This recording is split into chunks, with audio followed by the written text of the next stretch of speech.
कि CCTV footage counting centre का मैं 100 ऐसे देता हूं आपको एसी, इलेक्शन कमीशन 10 रिलीज कर देता है। मांग है, ये जानकारी के साथ साथ मांग है हमारी कि सुप्रीम कोर्ट तत्काल संज्ञान ले और बंगाल की मतगणना की सीसीटीवी पूरे देश के सामने लाइव उपलब्ध कराई जाए। क्या अब सुप्रीम कोर्ट को आगे आकर चुनाव आयोग और खासकर बंगाल में चुनाव की धांधली पर कोई बड़ा और कड़ा फैसला करना पड़ेगा? क्या सुप्रीम कोर्ट को 100 सीटों के मतगणना का सीसीटीवी फुटेज जारी करना पड़ेगा? और क्या बंगाल में 100 सीटों का चुनाव रद्द होगा?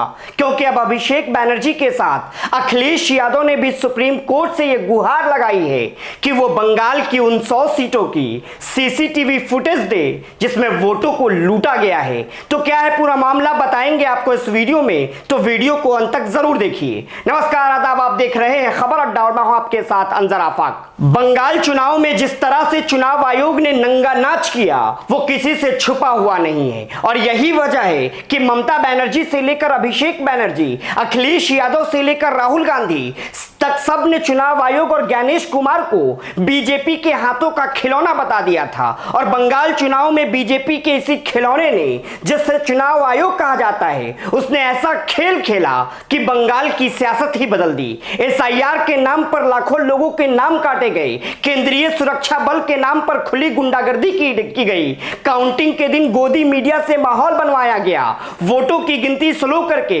सारे काउंटिंग सेंटर पर जो खेल खेला गया वो किसी से छुपा हुआ नहीं है। और यही वजह है कि ममता बनर्जी ने कहा था कि उनके 100 सीटों को बीजेपी ने चुनाव आयोग की मदद से लूट लिया है। और अब अभिषेक बैनर्जी बाहर निकलकर उन 100 सीटों की सीसीटीवी फुटेज मांग रहे हैं जिससे यह साबित किया जा सके कि कैसे काउंटिंग के दिन धांधली और गुंडागर्दी की गई। अब अभिषेक बैनर्जी ने सुप्रीम कोर्ट से अपील की है कि वो उन 100 सीटों की सीसीटीवी फुटेज जारी करे। सुनिए अभिषेक बैनर्जी क्या कुछ कह रहे हैं। अगर जनादेश है तो भाई आपने देखा ना, काउंटिंग सेंटर से तृणमूल के लोगों को भगाया गया मार के, वो सारे सीसीटीवी फुटेजेस रिलीज करे। भाई इलेक्शन कमीशन कुछ भी करते हैं तो आप लोगों को मीडिया में दे देते हैं रिएक्शन व्हाट्सएप ग्रुप में, तो सीसीटीवी फुटेजेस रिलीज कर दे।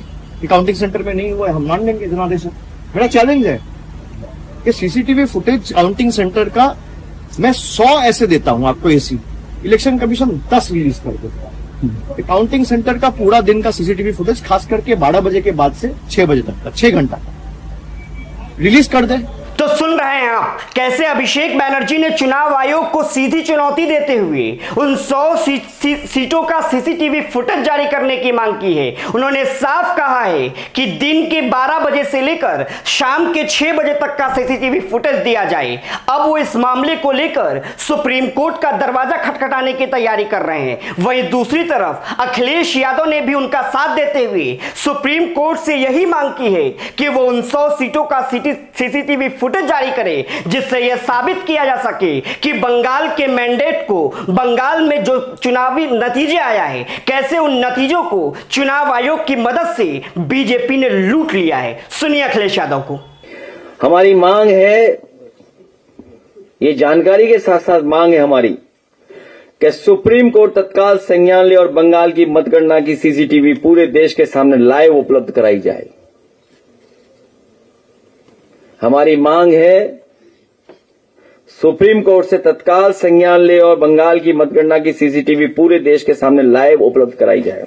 तो सुना आपने अखिलेश यादव को। ऐसे में यह सवाल उठता है कि क्या चुनाव आयोग उन 100 सीटों का सीसीटीवी फुटेज जारी करेगा? क्या सुप्रीम कोर्ट इन मांगों पर सुनवाई करते हुए चुनाव आयोग को यह आदेश देगा कि उन 100 सीटों का सीसीटीवी फुटेज जारी करे? लेकिन अगर सुप्रीम कोर्ट इस मामले में ढीली सुनवाई करता है तो जिस तरह से एक बड़े वर्ग का चुनाव आयोग से भरोसा उठता जा रहा है, वैसे ही लोग शक की नजरों से इस देश के कोर्ट को और उसके जजों को देखने लगेंगे। ऐसे में अब सुप्रीम कोर्ट के सामने भी एक चुनौती होगी कि वो बंगाल चुनाव पर किस तरह से फैसला ले रहे हैं। वहीं दूसरी तरफ सुप्रीम कोर्ट ने एसआईआर की सुनवाई करते हुए इस बात का जिक्र किया था कि अगर हार और जीत का मार्जिन एसआईआर में काटे गए मार्जिन से कम होगा तो हम जरूर बड़ा और कड़ा फैसला लेंगे। तो अब दैनिक भास्कर की इस खबर पर गौर कीजिए जिसमें साफ लिखा है बंगाल में भाजपा को टीएमसी से 32 लाख ज्यादा वोट मिले। एसआईआर में हर सीट पर 30,000 वोट हटे। कटे 176 सीटों में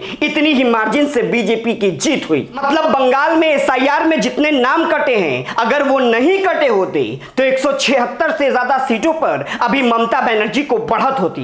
लेकिन अब देखने वाली बात यह है कि क्या सुप्रीम कोर्ट इस पूरे मामले में कोई कदम उठाता है या फिर यह मामला ठंडे बस्ते में डाल दिया जाता है। लेकिन अगर इस मामले में सुप्रीम कोर्ट ने सुनवाई में देरी की तो ममता बनर्जी दिल्ली में बैठकर डेरा डाल सकती है, क्योंकि ममता बनर्जी ने कह दिया है कि वो अब सड़क पर ही रहकर संघर्ष करेंगी और उनका टारगेट दिल्ली की सत्ता में बैठे लोगों को सत्ता से बेदखल करना है। तो क्या अभिषेक बनर्जी और अखिलेश यादव की मांग पर सुप्रीम कोर्ट उन 100 सीटों की सीसीटीवी फुटेज जारी करेगा या फिर उन 100 सीटों पर दोबारा चुनाव कराया जाएगा? इस पर आपकी जो भी राय हो हमें कमेंट कर जरूर बताएं। वीडियो पसंद आई हो तो इसे लाइक और शेयर करें और अगर अभी तक आपने खबर अड्डा को YouTube पर सब्सक्राइब नहीं किया है तो इसे अभी सब्सक्राइब कर लीजिए।